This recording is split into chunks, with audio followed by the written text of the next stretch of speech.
How's your day going? Crazy. Yeah, I'm sure most days from are the like minute that. you walk in to the minute you leave, it's just nonstop. Yeah, I'll bet. But it's it makes Thank your you so much. makes your day fly by, and it. I'm gonna turn off. I can't turn it off. That's right. That's all right. It's all good.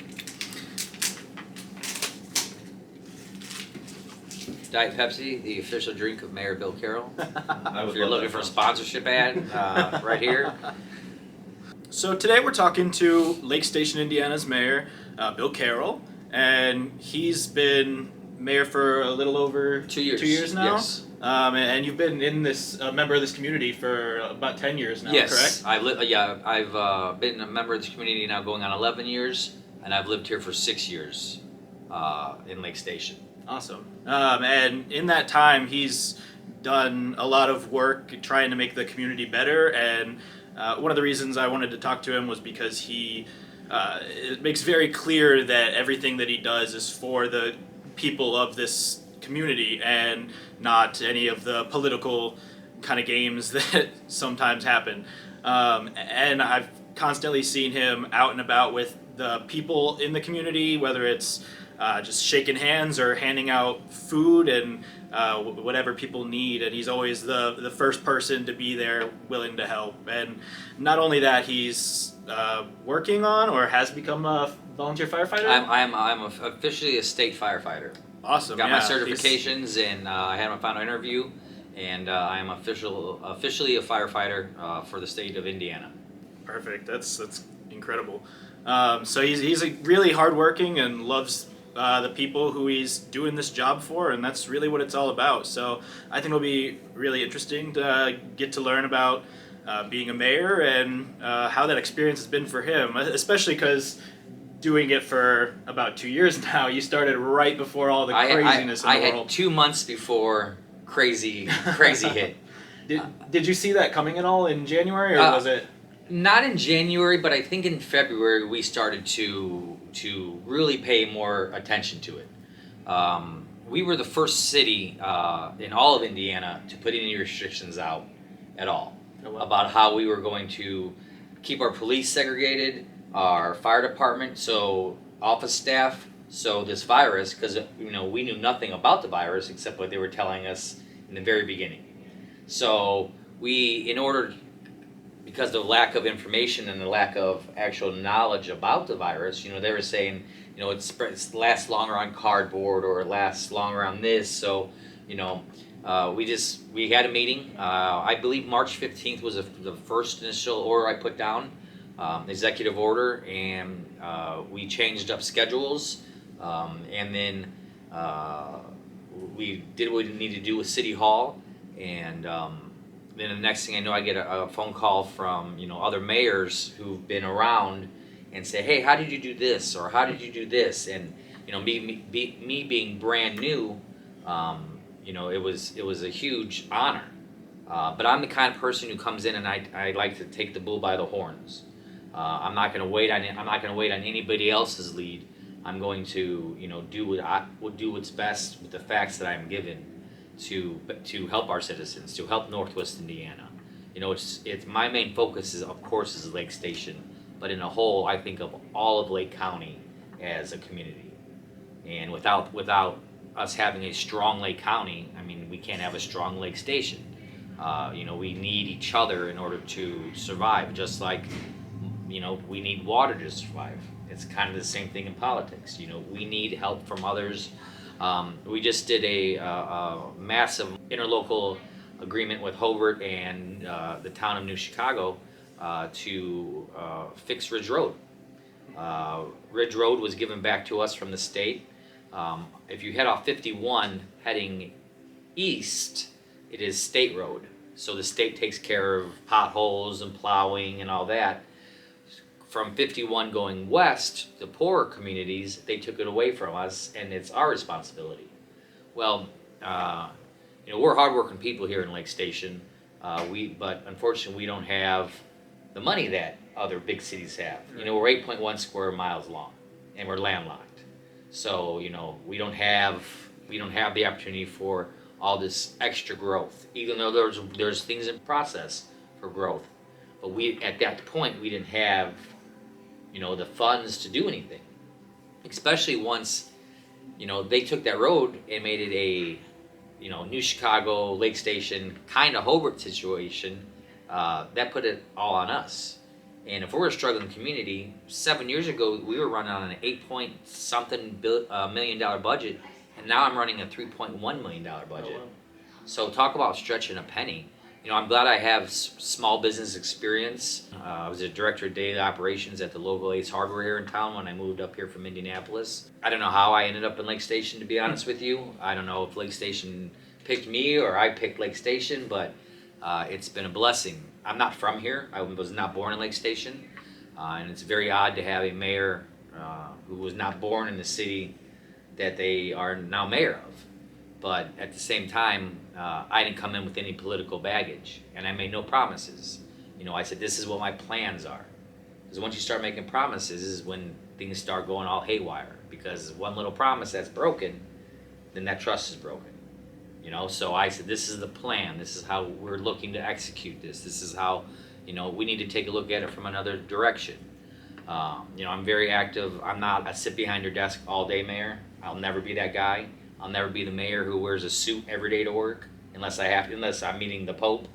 And if the Pope comes, then we're doing something very, very well. But I know when it's appropriate, to be presentable. Days like this, it's paperwork, busy day.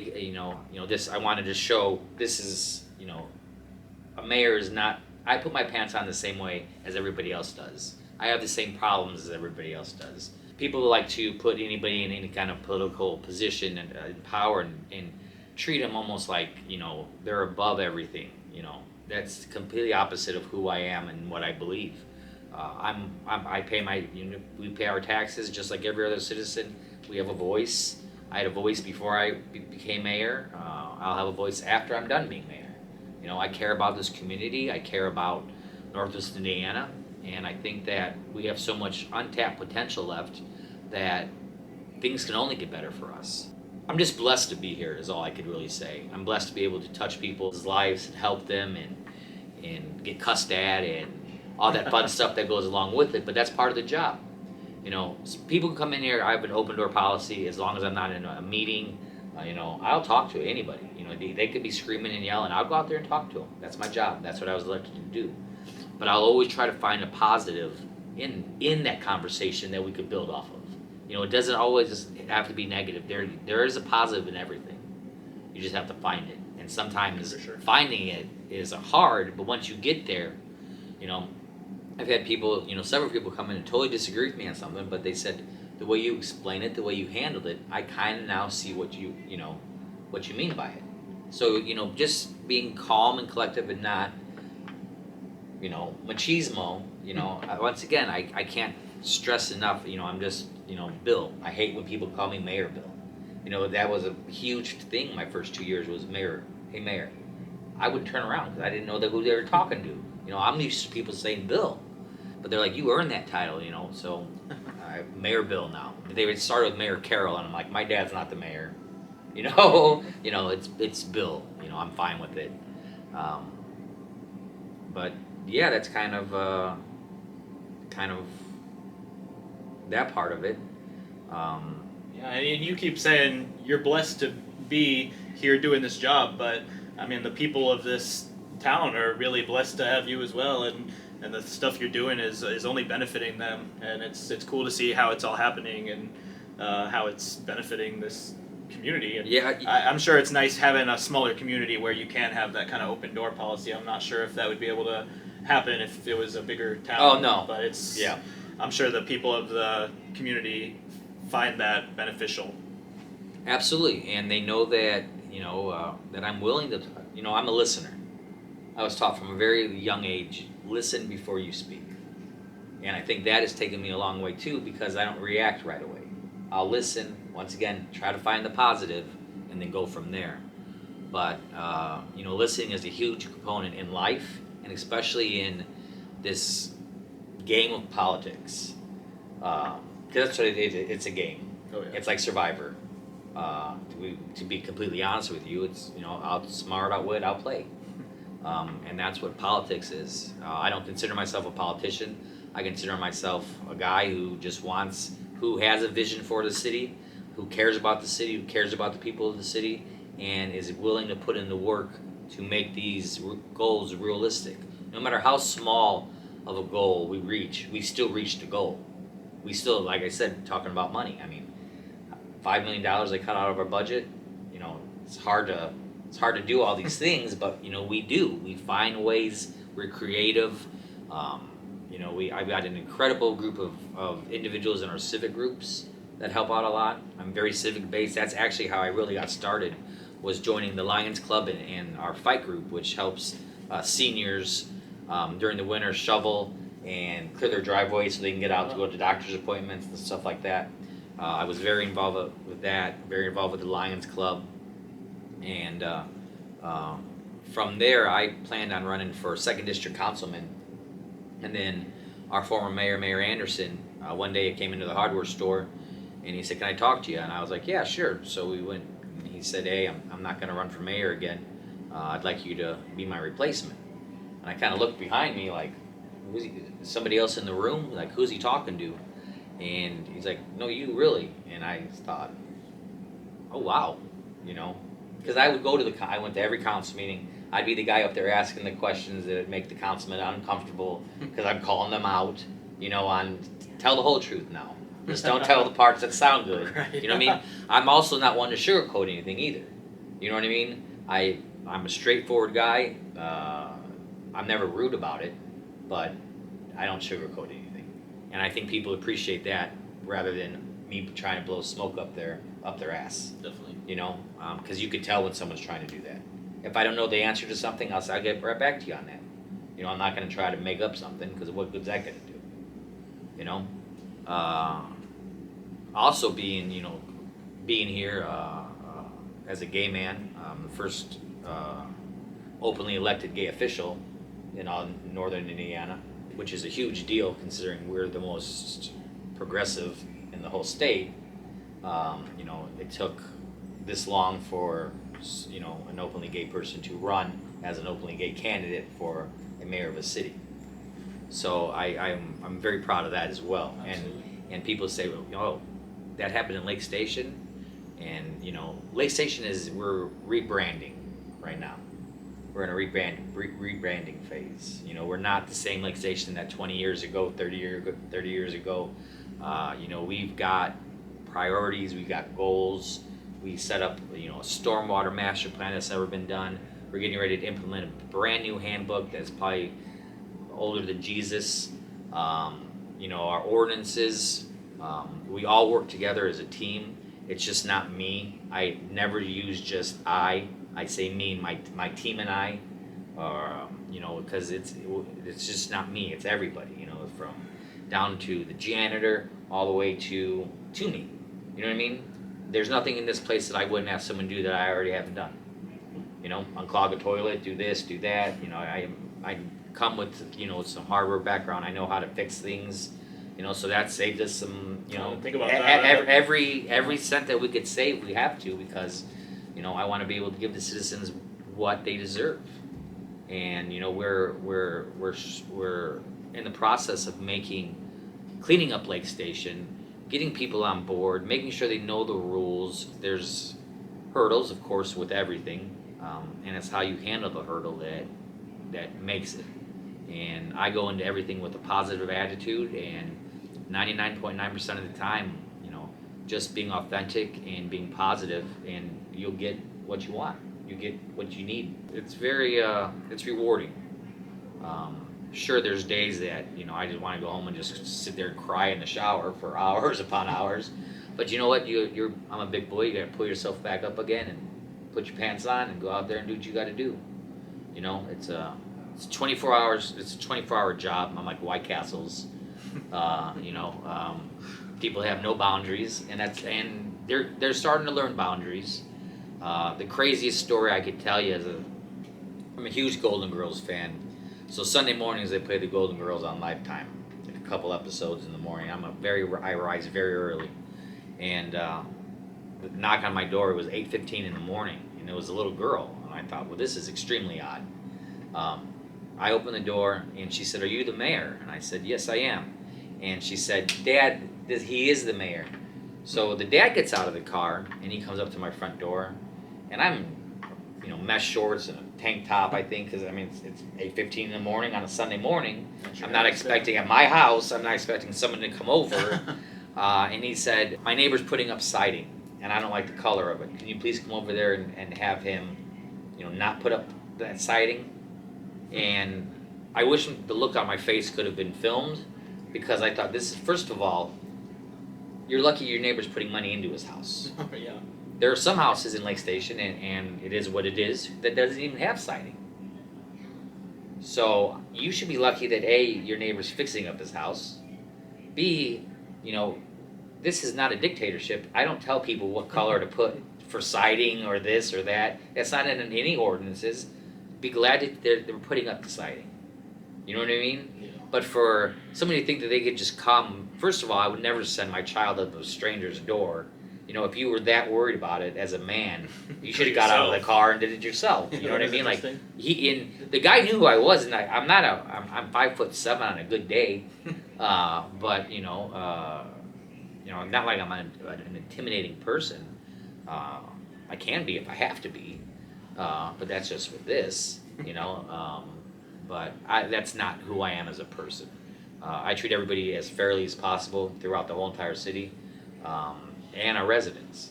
If I tell one resident no, I don't care if it's my next door neighbor. The answer is still no. And that's one thing that I do pride myself on as well, is I have not gone back on. If I have told one resident no on something, the next person, because there's always in like 3 days later somebody comes in with the same exact problem, and I'm like, nope, not happening. I already told this guy no. I'm not gonna let you. There's no double standards here. And I like that, since I wasn't born here, I don't come with that baggage. I don't come with the last name of, oh, well, your grandfather did this for my grandfather, and now get him a job with the city. Right. There's none of that. No one can say that to me. So I like that part of it as well. That I'm just, looked as, Bill. I'm sure that makes it easier for you too, because you're not holding all of this you hold responsibility, but not in the ways that other politicians might, or like owing people things and having to balance all of that. You can kind of just be yourself and say, this is what's best for the city, and here's what we're gonna do. I ran on, if it's not what's best for the city, it's not happening. And so far in the two years that I've been here, we have not done anything that has not been best for the city. So with the budget cuts, do you think that that's more like prioritizing what's most needs done, or is it more just finding creative ways to get everything done, or how do you kind of balance that? Wow, that's a good question. I think you use the key word is balance. So we have a chart of like high level what we need to get done, all the way down to, okay, what can wait? Take our infrastructure, for instance. We have, I think, 9 lift stations throughout Lake Station. And all 9 of those have not been serviced in a very, very, very long time. The oldest one we have is from 1967. Oh, well. Lake Station has a high water table. Lake Station floods. All these lift stations are we're running at half capacity, no capacity, and I'm like thinking, okay, in all these years when they had all this money to do something, nobody did anything. They built this building, which is ridiculous. We do not need a city hall like this. It's a maintenance problem. It is a debt problem. It's a problem. I'd be happy with 2 modular homes slapped together, and let's, you know what I mean? Like we don't need all this. This was built on power trip, and by a mayor who had no couth or took responsibility or actually acted as a good person at the end of the day. To steal from the food pantry and to use our taxpayers' dollars to gamble. Never would have crossed my mind in the first place, because I don't think like that. But to think because I'm the mayor of the city, I can do what I want? Absolutely not. You know, once again, though, he didn't put his pants on the same way that everybody else does. You know, he was one of those. So, and I'm the complete opposite of it. I like to talk to people. I like to be out in the community. I get to go to as many events as I possibly can. Tonight I'm reading at the first time that the schools have let people in since COVID, and they're having today's a big literacy day, Wow. Dr. Seuss Day, I believe it's called.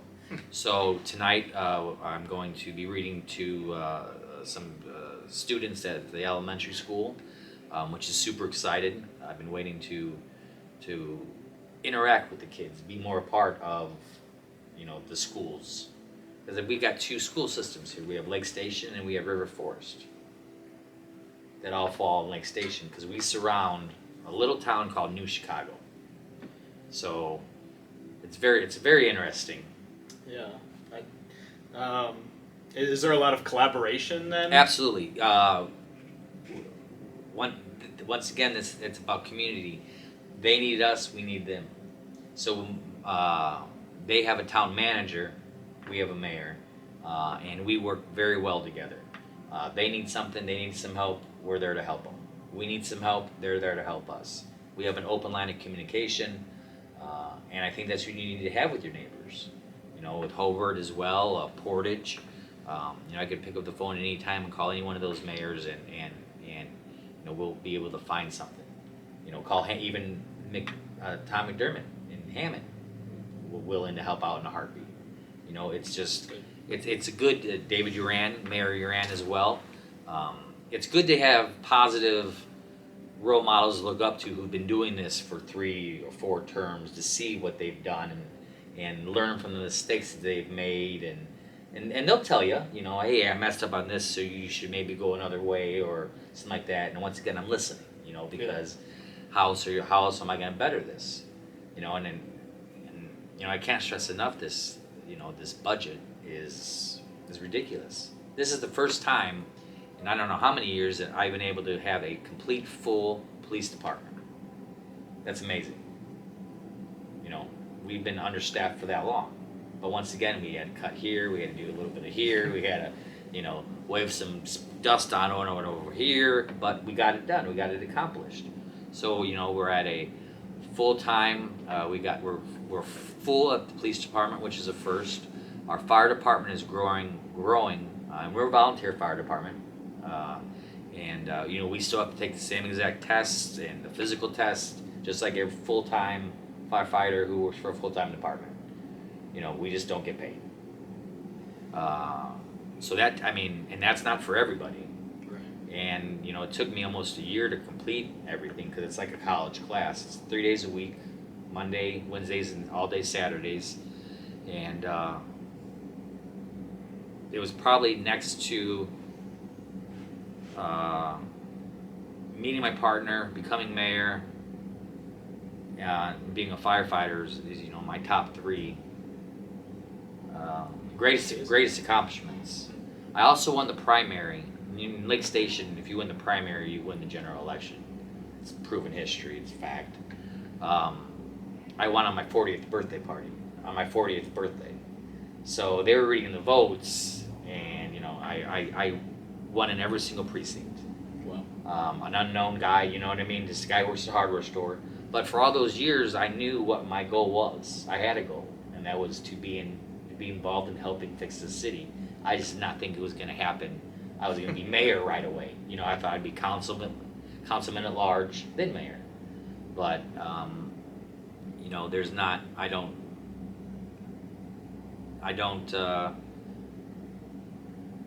I'm glad that it happened the way that it happened. Yeah. I'm glad that I was the one in charge or responsible during COVID.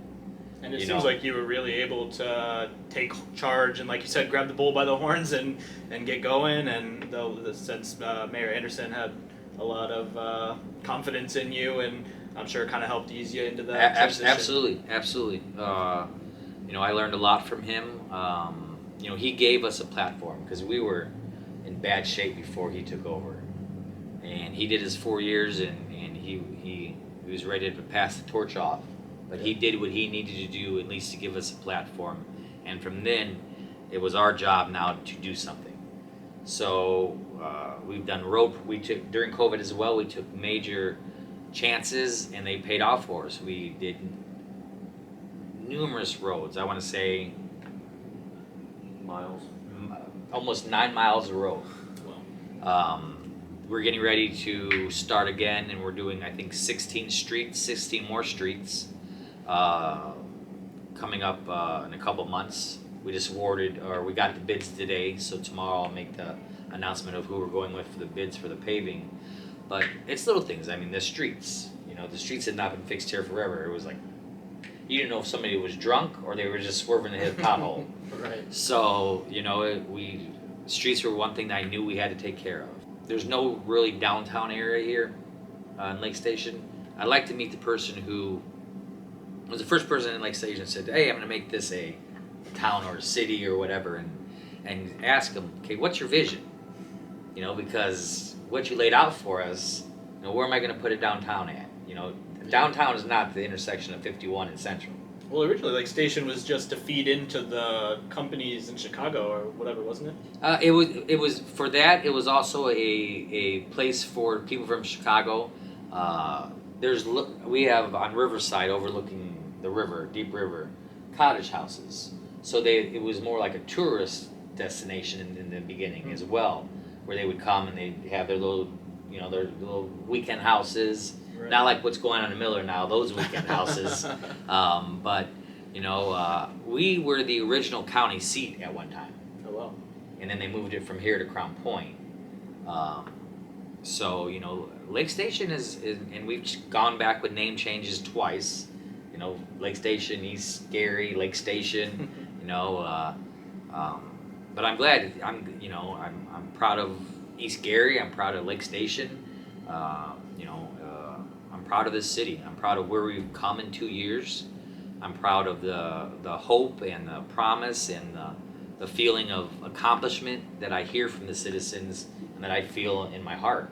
And there's nothing better than being stopped at the town grocery store or Dollar General and say, hey, you're the mayor, right?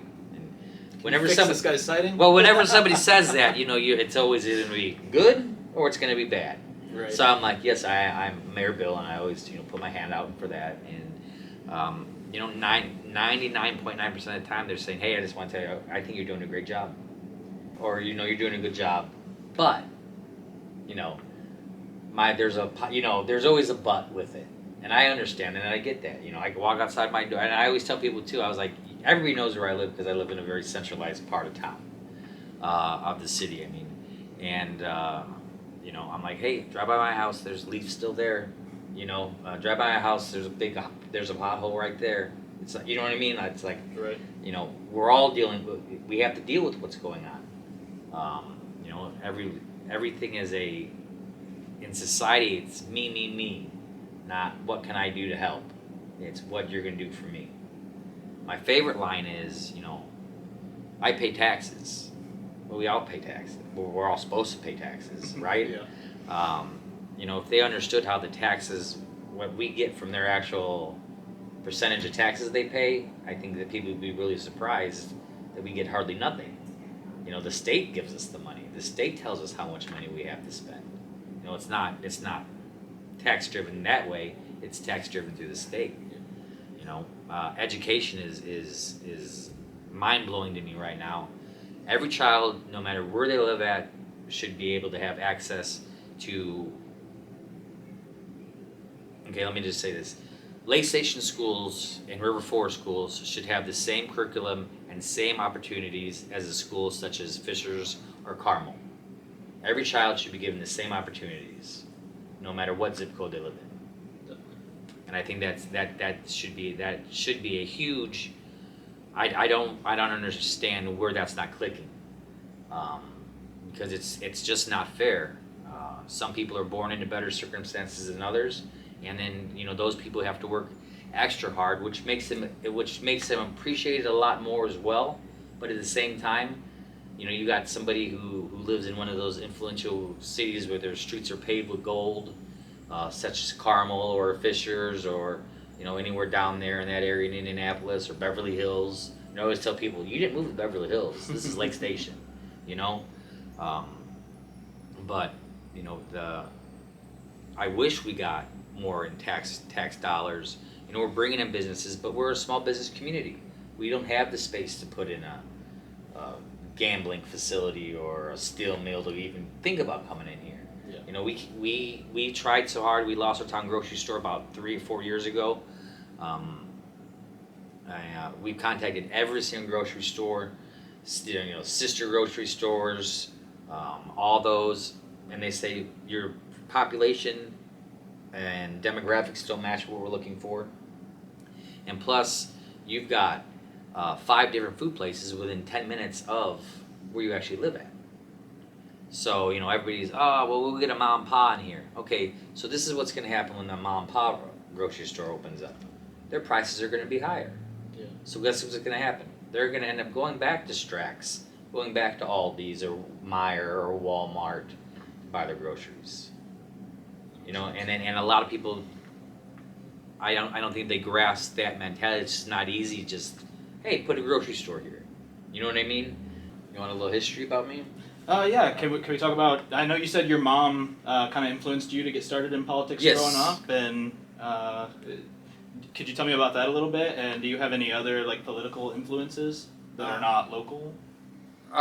You know, my mom really was. She grew up in Griffith. It was about 17 minutes down the road, and she was out somewhere one day. My mom is a very vocal person, in a good way. Not a, you know, she's not a Karen, but she has her opinions, and you know, she lets you know. And a business owner in town one day, I'm half Hispanic. She is 100% Hispanic. You wouldn't think that was my mom. Now, if you look at my sister, you would say, okay, they're related. You know, I got my dad's pale Irish skin, and you know, when I was younger, I had a red beard, like bright red. Wow. And then now I got gray. Not as much as I thought I would have, but I'm glad I also didn't have hair before I started this job either, because it would all fallen out already. But no, so my mom's first campaign, this guy told her, told her she couldn't do it because she was a woman. Oh wow. Well, he picked the wrong woman to say that to, because she said, okay, I'm going to run against you. No money, you know, nothing. She taught me how to run a campaign on hardly nothing. And I did. I ran a campaign just on what she showed me, and I'll never forget that you have to walk and hit the doors. You have to make contact. I've seen so many doors were slammed in her face, or people say, you know, I'm not voting for no Mexican, or especially a Mexican woman. And now I'm in, you know, middle school when this is going on. So automatically I'm like, no one talks to my mom like that. Mom would say, thank you, have a great day. You know, and turn around, okay, we go to the next one. And I'm like, Mom, she goes, you're never going to be able to please everybody. And okay. She said, you know, the way that these people act, that shows who they are. How we react show how we are. Yeah. And I find that to be very true even to this day. You can't be one person one day and then the next day try to do a 360 on your whole personality and change it, because it doesn't work. But just her drive, the way that she approached people, the way that she interacted, and at the end of the day, she ended up whooping ass. All because the guy told her, there's no Mexican who's going to do this, no Mexican woman. And that was I graduated high school in '97, so I mean, it doesn't seem that far away, but yet it's still, you would think in 1997 that somebody's saying, I'll never vote for a Mexican woman. She's a heads up kind of a person. Head up. You know what I mean? Whenever we get down or something like that, she'll say, head up, keep your head up. And there were numerous times during my campaign, I'd just get a text from her and say, keep your head up. And that's all I needed to hear. And you know what I mean? That resonated in me, that made me more ambitious, that, that's all I needed to hear was keep your head up. Being an openly gay man, running for a mayor, of course there were people who had different views on that. There was a couple gentlemen who ran around, put signs up, no fags for mayor, or One of them had the balls enough to come to my front yard and put it in my front yard. And I live across from a huge Catholic church. On a Sunday he did it, the Sunday before the election. And it took everything I had, but then I went back and I thought, head up. Turn this into a positive. Turn this into a teaching experience. You know, I didn't, trust me, because there was a million things in my head that I wanted to do, but, you know, once again, you have to take the high road. Yeah. You know what I mean? I can't preach to people, and I can't tell people, you know, be the best version of yourself if I'm not being the best version of myself, because I'm a hypocrite then. You know, that's another big thing that bothers me is the hypocriticalness in politics in general. Like, I don't play that game. If that shit is brought to me, it's dismissed right away. You know, I don't like it. Once again, it goes back to the fairness. But yeah, so you know, just learning that from, you know, the whole, you know, being gay thing and the people, but it didn't matter. At the end of the day, the people voted for the person who was best for the job, and I was very surprised with the numbers that I pulled. I knew I was going to win. Confidence, not cockiness. I knew I worked harder, and I knew that, you know, I worked harder at it. At the end of the day, I was more prepared during debates. I was, you know what I mean. My main focus was this, to get to this spot. And it's like that Eminem song, you get one shot. That might have been my one shot. You know, I could have ran for a district and then councilman at large and never been mayor. Right. So, you know, also after Mayor Anderson asked me, I had to, you know, go home and talk to my partner about it, because now this puts him in the public eye. And if he had a problem with it, I wouldn't do it. You know, but he said, "Is this what you?" He knew that I'm, you know, love politics, and I was gonna get into it and stuff like that. You know, why else would I take a job at the hardware store? College educated guy, making barely nothing, but I knew that in order for me to get my last name out there, and in order to know people and get to know the right people, the good people, that's why I took that job at the hardware store. And I didn't know I was in there running the damn thing, and you know, and then all that, but it was everything was, if you look back on it, it's like it was laid out, and all I needed to do was follow the trail to it. And I guess I did follow the trail, the right trail. And you know, I'm sitting here today as the mayor of Lake Station. I couldn't be more happier. I couldn't be more happier with my team. I couldn't be happier with my outside life. I couldn't be more happier. You know, being a fireman is something that was never an option to me out of high school, because if it was, I tell you what, I would not have gone to college. I would have gone straight into a fire academy or something like that. Is that something that you plan on doing once you're done being? I'll always be a firefighter. As long as. Do you plan to keep doing it volunteer, or do you? I'm 42, so the cutoff age is 36. Oh. Okay. So I could never. No, I can go get a job at one of the steel mills as a firefighter if I wanted to, but I plan on sticking around Lake Station as long as Lake Station plans on having me. Yeah. And I hope that is, you know, a while. I don't want to make this a career. You know what I mean? Like, I believe in term limits and new blood and letting other people put their niche into Lake Station, as long as it's a positive, you know, niche. But, you know, I do have higher goals than being mayor. Right now, my focus is Lake Station. Absolutely. And when the time comes to make that decision on when or what I'm going to do, you know, that's when I'll make it. But I hope that I at least have 2 more terms here. Yeah, I know you said you got a 10-year plan laid out. You know, for our stormwater, for pretty much everything. It's like we restarted everything, from the handbook to internal controls to the way that money's being spent to, you know what I mean? It's all brand new. That's why I say this is a brand new Lake Station. It's not the Lake Station it was 20 years ago or 5 years ago. You know, it's new. And the most satisfying part about it is, you know, when people say, thanks for giving us hope. You know, thanks for, you know, for the whole pandemic, I fed every Tuesday, about how many people would you say? 130. for Lake Station, New Chicago, people who needed it, desperately needed it, and I was able to secure that for almost a year and a half. So every Tuesday, that's what we did. We handed out food. We'd have special drives. We were blessed enough to be able to provide 120 families full Thanksgiving meals. Wow. Turkey, bread, milk, eggs, butter, desserts, anything you could possibly think of. We were able to get that to the people who needed it. And I never exclude New Chicago, even though they're not part of Lake Station. And that shows, because once again, we need each other. And I'm not gonna, if someone's hungry in New Chicago, towards the end of it, to be totally honest with you, I said, I don't care where you live at. If you're hungry, come get food. Awesome. And that was I broke many rules that they had said, Lake Station residents, but at that point, if somebody's hungry, I'm never gonna turn them away. Yeah. There's been times that I've gotten phone calls from, I'm very active with our senior center. Hey, I can't get out. It's the end of the month. I'm still waiting to get my check. My cat doesn't have any food. Okay, send me a picture of the bag. Run out and get that. I don't expect to be paid back or nothing like that, but I would hope that somebody would do the same for my mom if she was in that predicament. And that's how I look at things. How would I want someone to treat my parents?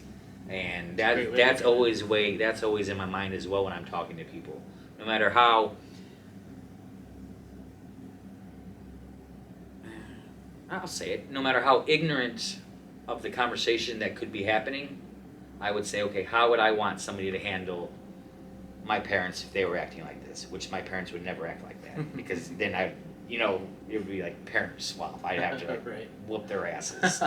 But no, they're it's I look at it that way. I have a soft spot for the seniors. I do everything I can for them. We got them a new senior building, so they meet there Tuesday, Wednesday, Thursday, Friday. We feed them every Friday. People take turns cooking meals and businesses donations. Also this year we were blessed enough, a donor, I was able to have three or four nights, 3 nights, Monday, Tuesday, Wednesday, before Christmas, of a toy giveaway. And each person per adult was able to grab 4 toys, as many clothes that were out there, baby stuff, because people saw from outside and inside our community the work that I was doing. So once one person called and said, hey, I've got over 2,000 kid toys, I want to give it to you so you can give it to your people. Then the next day, hey, I've got this, and it was another 1,000 some pieces. And then the next, I'm thinking we're going into Christmas Eve, and I'm like, am I going to do another toy drive on Christmas Eve? I would have, you know what I mean? But people see the positive for the first time in Lake Station, and they see that things are getting done the right way. I attend the meetings that need to be attended. The NERPCs and Shared Ethics and the Legacy Foundation. We've built relationships that we've never had before, and those relationships are working out, because unfortunately in this world it's not how good you are or how smart you are, it's who you know and how you treat people.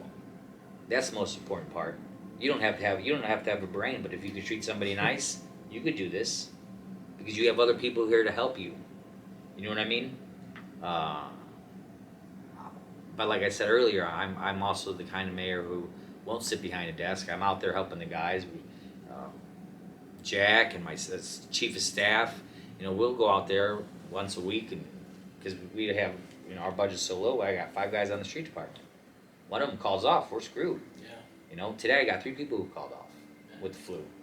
So, right now we're filling potholes right now on streets that haven't been paved yet.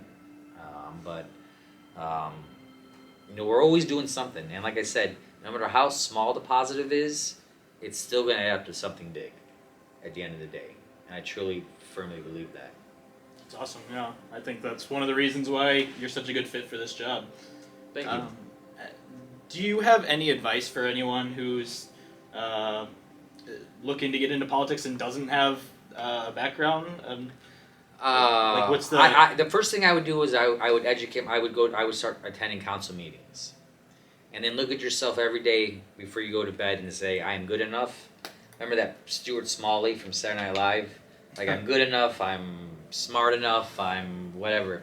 Yeah. Because, and, you know, once again, you're not pleasing everybody. And now that Facebook's out there, anybody can say anything they want. So you have to have thick skin. If you don't have the thick skin and you get offended and hurt by every little thing that's said about you, this is not the job for you. There's been so many lies spread about me. I'm 50, I was almost 60 years old, 59 years old. They ran somebody with the same name as me. And then threw all this information out there, and they're like, wow. he's not 59 years old. He's not been divorced 3 times. But it was just somebody who had the same name as me. So you just pull that information, just throw it out there to try to get people to be like, oh, what a scumbag. Dang. No one bought that shit. He said I was married 4 times. I'm a gay guy. How the hell did I get married 4 women? Yeah. You know what I mean? Like, that doesn't make no sense to me. But I mean, it's just little tactics like that turn off the voters, first of all. Yeah. Because right now, nobody wants to see this, smear campaigns and that kind of politicking. And the people who do it lose. The people who don't do it, don't do it. I never once mentioned my opponents when I went door to door. Here's my plan. Here's what I would like to see happen. That's how I approach people. I didn't start off with, hey, you know the guy running against me is gay? You know when people call me and told me, like, hey, I just met your opponent, and this is how they greeted me. Like, that's crazy. Right. And this is 2020. You take that all with a grain of salt, but you got to have thick skin. You don't have to be the smartest person in the room. You don't have to be Harvard educated to be a mayor. You just have to care. Caring is 95% of the job.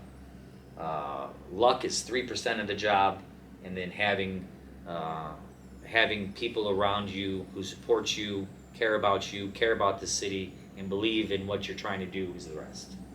And I'm sure you've learned a lot in the last 2 years. Absolutely. Doing it, being thrown in and everything. But you know what? You either sink or swim. So I'm glad I can handle anything now after COVID.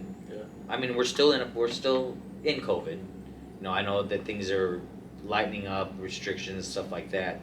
But we're not letting our guard down. Because any minute another variant could come out, or who knows what'll come. You know what I mean? Yeah. But we are not. I made it perfectly clear to our residents that we need to start getting back on track of normal lives, but we need to be just a little bit more responsible. And I never went out there and said, wear a mask, wear a mask, wear a mask. I said, do the responsible thing. It's not my job to. You know what I mean? Right. That's not my job to tell you what you have to do. Yeah. That's not You're a leader, not a dictator. Exactly. Yeah. And I was we carefully worded it because I wanted people to do the responsible thing, which they knew what the responsible thing was. But they didn't need to hear it from me saying you have to wear a mask. Yeah. No. That's what people in Hollywood do. And what do they say about people in Hollywood who voice their opinion about politics? Shut up. Make movies. You know what I mean? Keep that to yourself. But I just didn't feel, if the governor's not out there telling you have to, why am I, the low man on the totem pole, going to go out there and piss off my constituents and say, you have to do this. Now, entering this building is a different story. Right. But, as far as the rest of it, hey, you know what? I've got the vaccines, the booster, and I caught COVID twice. So I could walk out my door right now and a shark could eat me, like in Sharknado. We're trying to teach people to get back to their normal routines. Anything could happen at any time to anybody. Don't be scared to go outside because you got a better chance of, like I said, getting eaten by a shark than dying from the coronavirus at this point in time. Yeah. Yes, it was very serious, and we took it very serious. But at the same time, we also had to make sure that the public was not in an outrage and all frantic, because you watch the news and all you see is frantic and violence, and you never hear about somebody helping out an elderly, you know what I mean? You don't hear those stories. You got to search them out. Definitely. And that's what we should lead with. We shouldn't, I know that right now what's going on in Ukraine is a huge issue with Russia and all that, and I stand with Ukraine and I pray for the Ukrainian people. But that I understand why that starts the news segment, because that's why I make sure that I watch I got everything DVR'd anyway, but I always watch because I want to know exactly what's going on over there, because that affects everything that goes on over here, with oil and all that stuff. So when I hear people talk and I hear them misspeak and people are still blaming Obama for stuff, and I'm like, okay, now this is way out of control now. Like Obama's not over in the Ukraine right now doing this. I also don't believe in war, but at the same time, when do you say enough is enough? When do you insert yourself? America was a superpower forever. We still are the superpower, but we're not. Also, at the same time, we're not Captain Save-A-Ho. Yeah. We're not out there to save it. We can't save everybody. We'll do our best to help, but other countries have to step up. That's why we have NATO. Right. You know what? We will back NATO, but we should not be the ones who will lead aggressors on these kind of things.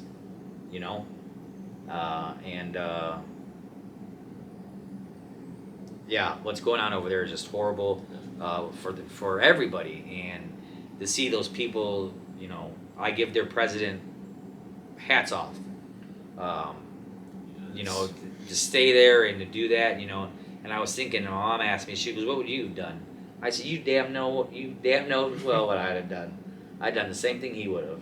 Put on my bulletproof vest and got on my horse, rode the streets, like a Lone Ranger. But it's a strange world we live in right now, and it's strange to motivate. People are scared to express their feelings without being attacked. You can't have a simple conversation about really anything anymore without blah blah blah blah blah. Can't talk politics. Religion. Vaccine, non-vaccine. I mean, there's so many trigger points, and then people just go on these tangents. And I've never seen so many doctors, lawyers, international people than on Facebook. And I'm like, I went to high school with you. You were dumb as a box of rocks, and now you're telling everybody how, this and that. I'm like, dude, you just got out of jail. Shut your mouth up. You don't know what the hell you're talking about. But it's stuff like that Facebook started off good. I was able to connect with family who lived in Texas or Washington or this, and then it just turned into, it's like a high school gossip page. If I didn't have to have Facebook for this job, I wouldn't have Facebook. I post what I need to post for our residents. Post a positive. Well, you see my Facebook. Mm-hmm. I don't get on there and argue with people. There's no point to it. I'm there to post information about this city, and I'm a very positive person, and I like to share positive things that I find motivate me.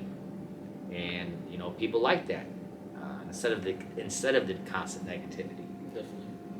Yeah, I've been through the worst of it and the best of it throughout the last couple of years on Facebook, especially, and it's really shows you that you can't change people's minds at the end of the day, and the most you can do is do what is the right thing, and then hopefully they come around, or you know what, you keep on scrolling. Yeah. If you don't like what someone's got to say, guess what?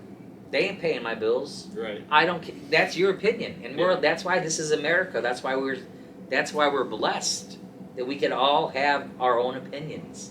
Absolutely. But it's gotten to the point where our opinions have turned families against family members against family members. It's the hate part of it that Facebook brings out. Because if you can go on Yahoo News right now, their page on Facebook, and read those comments, and they're the nastiest comments you could ever read. And I'm like, don't you people work? Don't you people, what I mean? You're waiting to pounce on something. You know what I mean? And half the time they don't even know what they're talking about, which is the most hilarious part about it, But it's a strange time to be a leader. It's a strange time to be a face of something. Technically I'm the CEO of this city. See, I'd prefer CEO over mayor. That's an interesting way to put it, yeah. But it is. I mean, I run, my branches of the government. I don't run the clerk treasurer's office because it's a separate part, and the court. Everything else falls under me. So, I'm sure in a way that's good too, because you're doing it fresh instead of having years of you've been doing it, and then having to change it all. You're kind of learning how the world works and how to be a leader in the world now from the get go, instead of having to do a 180 on the way that you lead. you know, I've always, growing up though, I've always been that person who's been a leader. You know what I mean? Like I was always, the captain. I was, in sports. I was always, you know what I mean? Like, Right. for some reason, people gravitate. I don't know if it's the positivity or if it's, everybody needs a small friend. I don't know what it is, but I was, I wasn't the most athletic guy out there, but I had the best attitude out there, and I think that attitude gets you everywhere. You could have graduate from Harvard, magna cum laude, all the bells and whistles, and have a shit attitude, and who's gonna want you? I'd rather have somebody with no education whatsoever who's willing to learn and teach them than somebody coming in all, I'm from Harvard and I'm this and I'm that. No, I don't buy that at all. It's what's in the person's heart, and what they believe in is what makes that person. And as a leader, as well, I started off out of college with Congressman Visklowski. That's where I first got my first taste of politics, other than my mother's campaign, which was a town campaign. Then I moved up to a congressional campaign, and I learned so much from Pete, just the way he handled it. The same way that my mom handled the situations. Pete Visklowski, Congressman Visklowski, was an excellent mentor. He was genuine, and he did honestly care about Northwest Indiana. Right along with our new Congressman, Congressman Moran, had great FaceTime last night with the president on the. What was last night? The president's State of the Union? State of the Union. Yes, State of the Union. I think he's doing a great job. Like I said, this area, all of Northwest Indiana. I mean, we've got the steel mills, we've got BP, we've got. Looks like we're gonna have more more casinos. We're picked for ripening also because we're so diverse as well, and that's why I lived in Indy for almost 10 years. And when I moved back up here, I wanted to move somewhere diverse. Because Mom was like, just move back to Griffith and run. And I was like, I want to create my own name. I don't want to run off the Carroll name in Griffith because, you know what I mean? I want to do this myself. And then when I called her and told her we bought a house in Lake Station, she said, what? I said, yeah, bought a house in Lake Station. And then I took a job as running a hardware store. I thought I was going to get my dad his 4th heart attack. He said, what the hell? And I said, I got a plan, Dad. And he said, I seen how your plans work out. And he apologized the day that I won on my 40th birthday. He said, okay, I believe you now. But Have you had plans that didn't go to plan in the past? no, I just that's just how my dad, our thing Right. is. Anybody who, I when I left my job at the congressman's office, my parents were like, why would you leave that job? Well, I was 23 years old. You work a million hours, and I wanted to live the life of somebody who just graduated college and go out and have some fun. I just did it a little bit later on, and then you hit 30 and I'm raring to go.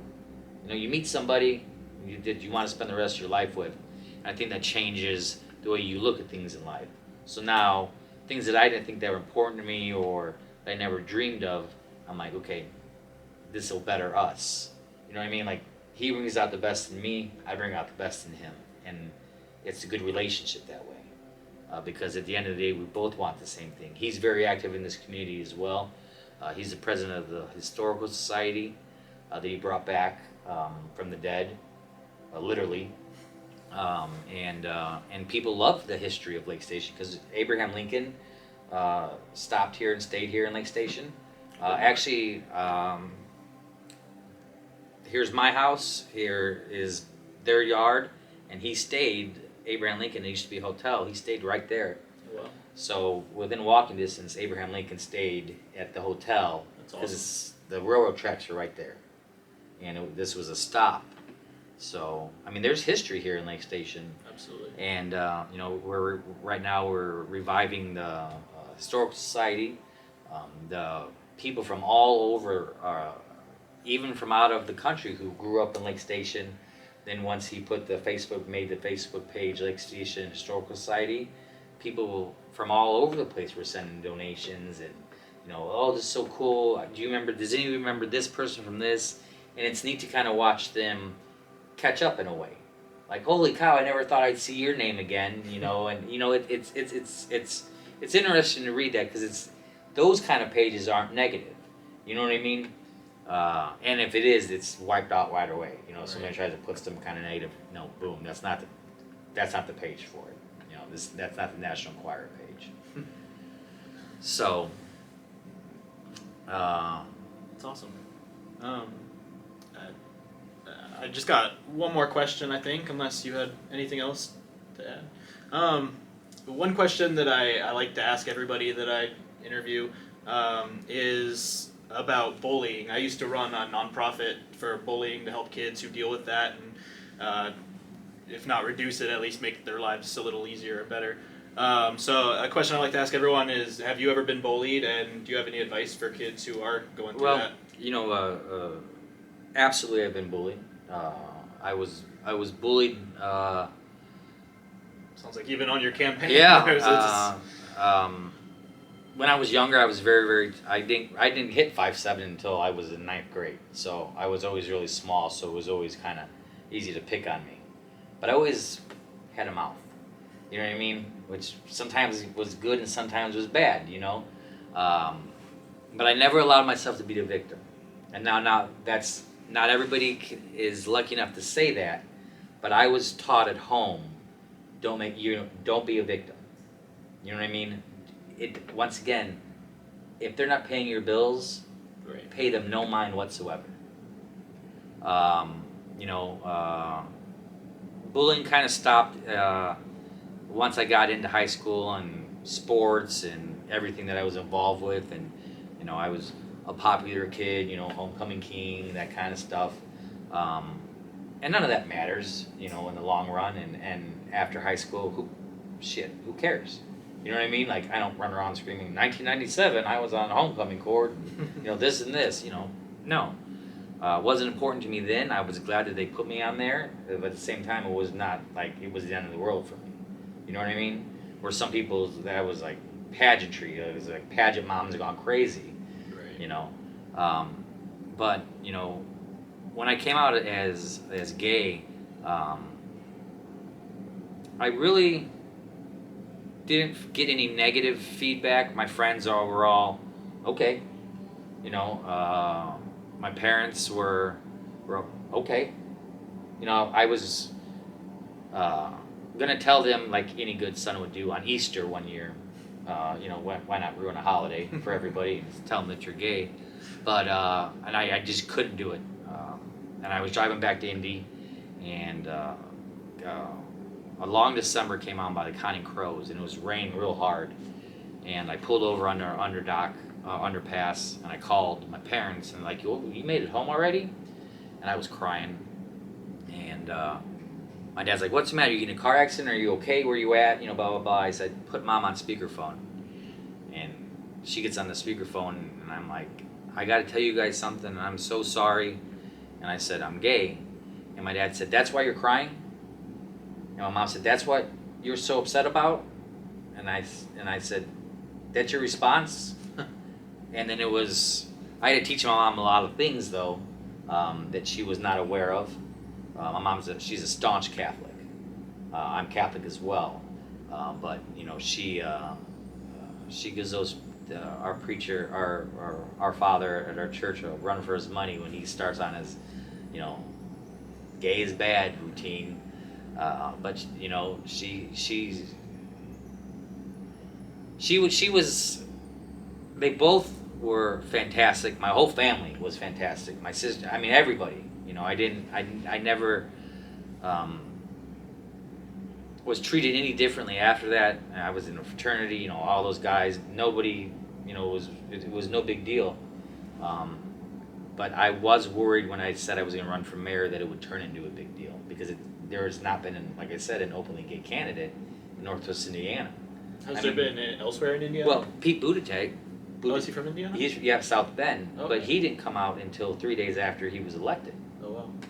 So, technically, I'm the first openly gay mayor in the state of Indiana who ran as an openly gay mayor, which is kind of awesome. cool. Yeah. And that's not taking anything away from Pete because he's done a great job, and and one day he's going to be president. I hope. I think he could be the future of the Democratic Party. We're tired of the Hillarys and the Clintons and the same people that they keep on regurgitating. Like I wrote the head of the Democratic Party. I said, you're using the same names at these events and no one's coming. You got so much young blood who have momentum. Right. Use us. Why can't we get up and talk with some of the seasoned? Why do we have to be in the crowd? These people want to talk to me. They want to hear what I have to say. They've heard for the past 18 years what these other mayors have had to say. We need to get new blood in there to get things flowing. So, and like I was saying earlier, I think sometimes they can struggle with adapting to how the world is today versus how they've been leading. Oh, whereas absolutely. the younger people have grown up in this new world and how things are now, and they understand it a little more. And I think it's beneficial that you're a younger person as well. Yeah, a lot of people. New perspective. A lot of people always say, "Man, you're off. Like you're young too. You're too young to be a mayor. You haven't lived long enough to be a mayor." And I just kind of chuckle because I'm like, well, how old do you have to be mayor? Yeah. You got to be 35 to be president. But all in all, I could not be more happier with the progress that we've made here in Lake Station. I could not be more proud of my team who makes the city run. And I couldn't be happier with the outcomes that have come to fruition. What you said? Fruition. Yeah. It's nice to look at that kind of stuff. I had a speech impediment. I went to speech for almost 7 years. I started really bad. I couldn't really talk in elementary school. So sometimes it comes back out again. Every once in a while it'll start. My mom will be like, "Are you stressed?" That's when I really know that I'm like, okay, I need to take a step back for a while. There's nothing wrong with. Listen, if I'm not good to myself, I'm no good to anybody else. So I've got no problem saying, hey, you know what, guys, I'm taking a mental health day. I think that's very important. Yeah, that's good advice too. And I think that we need to focus more on the stigmatism of mental awareness and diseases. That doesn't mean that you're crazy because you have to take a pill. You know what I mean? There's something missing in your body that is not producing something that it should. I take a Zoloft. I'm not afraid to admit it, and it helps me. It helps me in just all around daily function. I don't have that kind of little bit of a cloud of doubt hanging over me. Absolutely. That I did before. Like I said, mental health is nothing to joke about, and it should be taken very seriously. And the stigma that it has for numerous years needs to be destroyed. Definitely. And I used to take some Volta, and it's just even if you need to take something, like any benefit you can get to your happiness is really important.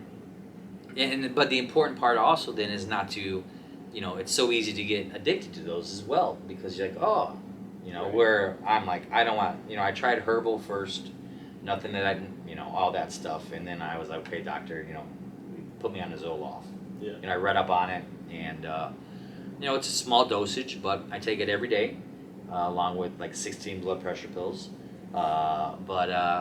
It's there's nothing wrong with it. I'm not ashamed of it. I think Simone Bolus opened up many avenues when she said, you know, when she pulled herself out of the Olympics because of, you know, because of her mental health. Right. And I applauded her. Great job, because now not only have you shown the world that mental illness can affect anybody, you've also now gave a group of people who suffer the most, you know, women, especially women of color and that kind of stuff. You're their voice. You're Olympian. You're a champion. You're the best at what you do, and you suffer from the same thing that they do. So then that proves that even if you do have this, you can still succeed in life. You're not labeled as, you know, oh, that guy's, he's got to take a Zoloft, you know. No, you know, I just the whole mental part of it as well is very important, and I'm very big on that. With the bullying part, I don't stand for any kind of bullying whatsoever. If I see bullying, I stop it right away. I don't care how big the person is or what it is. I don't stand for it. I don't stand for any kind of discrimination in any form. Even if I wasn't gay, I would still be on the front line fighting for equal rights for everybody. But no, bullying is something that has gotten worse, especially because of Facebook and all that kind of stuff. It's so easy to sit behind there and call someone all these names and blah, blah, blah, blah, blah, because there's no repercussions. But when people call here screaming and yelling, cussing, MFN, and blah, blah, blah, blah, I pay taxes, I'm coming to your house because I want to talk to you. I want to know what the problem is. And some of them are appreciated, some of them it scares the shit out of them. But guess what? If you're going to call up here and act like that and talk to my secretary, who's a 75-year-old lady, and cuss and scream at her, and it's not her, it's not our fault that you didn't put your garbage cans out on time. We have cameras in every garbage truck. We know when the garbage was picked up and all that. So don't call here and tell us we skipped you. No, not, you know what I mean? Not going to happen. You know, but when they call and they start screaming and yelling, I'll either take the phone or I'll just show up at their house. I'll know who to get the name off the phone and just show up. Hey, one guy screamed and yelled, and I mean, he called all day long about, they're not picking up the leaves around my house, blah, blah, blah, blah, blah. Well, you know why? Because you got cars wrapped around your whole area where the leaves are raked at. Where are they supposed to put the thing at? Right. He was like this. I was like, were you that bored this morning that you felt that you needed to cuss out an elderly lady? He was like, well, what am I supposed to do? These aren't my cars. And I'm like, then get them towed. You know, sometimes it's just a simple answer. Other times they just want to argue. And then there's a point where you're like, okay, I'm done. Yeah. You're not going to see what I have to, you know, you're not going to listen to what I have to say. You know, I've came and appeased you. I've come to talk to you, and you still want to be this way. That's fine. Definitely. I think even at that point, they've got to be a little grateful that they're able to do that with you. Because, like I said, at the city that I used to live in, and I've lived in Fort Wayne as far as Indiana, but I've also lived in like Phoenix, where if you got an issue, there's really nothing you can do. You can't get a hold of anyone seriously to consider it and listen to you like that. And even if it is a simple answer, be able to handle it in that way. So it's really cool that you have that perspective and are able to do that. You know, I had to get rid of Messenger, because that just, Facebook, first of all, is not a way to contact me about city issues. So on front page of my Facebook page, it says, I do not use Facebook Messenger. Questions, concerns, here's my city email. I'll email you back right away, because I get those emails faster, because I'm not on Facebook all day checking. You know what I mean? Like, people would be nuts if I was on Facebook all day, liking this or doing this, or, you know, I got better things to do than 9 o'clock at night I might get on there and scam through some things or see if, you know, whatever, or if our basketball team won, or, you know, kind of something like that. But, you know, once again, if I see something I don't like, I just scroll by. I don't have to start an argument about it. You know what I mean? Because what good does that do? You're not going to change their mind. You're not going to change my mind. Right. You know, I'd rather sit there and have a conversation with my spouse than argue or play with the dogs. You know, I guess it's all about perspective and what's important to you. Happiness is important to me. Yeah. And I try to make sure that I run an office that is a happy office, that we try, you know, I try my best to make sure that everybody gets along. That's never going to happen, but at least we have a respect, and that is a huge thing. One last note before we wrap this up. One of the last questions when I was interviewing for the congressman's job, and there were people with Ivy League schools and stuff like that, and I went to Ball State, and I made it to the top 5, and we put you in a room and they ask you a question. And the question was, if you could be doing anything in your life right now, what would you be doing? And they all gave the same answer because you could hear it through the walls. And I was the last one to go, so I'm like, oh shit, Bill, you got to really think of something that makes you stick out. Because they all gave the same answer. Oh, this is my dream job. Couldn't think of myself doing anything else. Bullshit. You know what I mean? Yeah. This isn't no. It's telling them what they want to hear. Exactly. So I said, they said, they answered all that, did the speech, did it all that, and they asked me the question, and I said, professional wrestler. And they kind of looked at each other and they're like, well, like college wrestling, like high school wrestling, and I was like, no, like sports entertainment wrestling, like WWE. I said, if I was like 5 feet taller, that's what I'd be doing right now. I said, but unfortunately, I'm 5'7", and I thought, okay, you either got the job or you don't. You just totally blew it right there by giving some asinine answer. So I go home. Okay, so this might be one of those things where you said any of your plans that didn't work out with your dad. My parents are very active in my life. We're a very close family, and drilling me, asking me every question, every response I gave, and then I told him the very last thing, and he just went like this. Oh my God! He said, "You said what?" And then 2 hours later, I see a 202 number come across my phone, which is Washington, and I was like, "All right, here it is. I either got it or I didn't." And they're like, "Hey, can you start on Monday?" And I was like, "Hell yeah!" That's awesome. Yeah. So it's been a whirlwind. It's been great to reconnect with people who are still with the congressman's office, because I took a sabbatical, I call it, 10 years in Indy, doing my thing down there, but it was ready to come home, and I met somebody, and it just turned out to be kind of my little fairy tale came true. Absolutely. And I'm 42 years old, and I hope I live another 42 years, and I hope that it's a peaceful 42 years, and I hope that the world gets their shit together, and which I pray, but still trying to find the positive out of that one.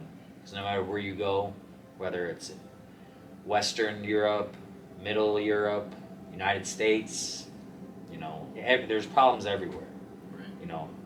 My grandpa died the day of the resurrection on the Capitol, so I was totally tuned out to any of that until my cousin said they just stormed the Capitol building, and I got on my phone and I'm like, holy! I'm watching this like in astonishment. And the doctor comes down. He's like, your grandfather just died, and I'm still like, it did you know what I mean? Because I was just like, I got the text. I started to look at it, and the doctor came down and said, unfortunately, your relative has passed. And it took me a minute because I was still in such shock that this was happening in our own country. We've seen it in third world countries. We've seen it in communist countries. Never once did I think that I would see it in our country, the land of the free. You could have your own opinions. You worship who you want to worship. And then all of a sudden, that happens, and it kind of puts things in another perspective. And then, your grandfather just died. All on the same kind of day. So every year on the 6th, I'll always remember, my grandfather passing. Played a huge role in my life as well. So, like I said, because I come from a very close knit family, and that was a day that America was almost turned upside down. It's scary to think that happened here in America, because, like I said, you hear about that stuff happening in these third world countries and unstable governments, but never here. Right. Never would have thought that would happen here. So I called here because I didn't know, and I'm always overcautious. I send everybody home as soon as that happened, because what if somebody came down here and just started picking off people walking out of work? I was worried about them.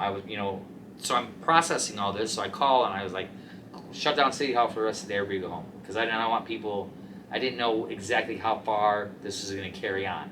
If it was going to stop at the White House, it was going to go to, other municipality buildings, to the governor's office, didn't know what was going to happen. So I called up here, and because once again, safety first, my citizens, my employees, that's my number one job, to make sure that they're taken care of. And I called up here and I said, hey guys, I do not feel comfortable, A, with me not being there, and B, you guys all leaving at the same time. And maybe about 6-7 years ago, we had a guy came up here with a gun, ended up being, he had been shot at our police officers, just right back here in our employee parking lot, because he was mad about his water bill. So I thought, okay, if these people are doing this in Washington, D.C., once again, I'm trying to think forward, what if somebody in our neck of the woods gets some crazy hair up their ass and wants to do something stupid like that too? So I sent everybody home. I caught a little flack for that, but you know what? You're gonna cut.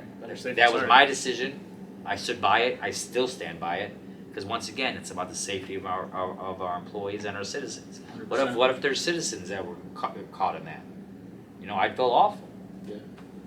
So once again, you don't have to be a rocket science to do this job. You need to be fair. You need to just have some empathy and some compassion, and a backbone.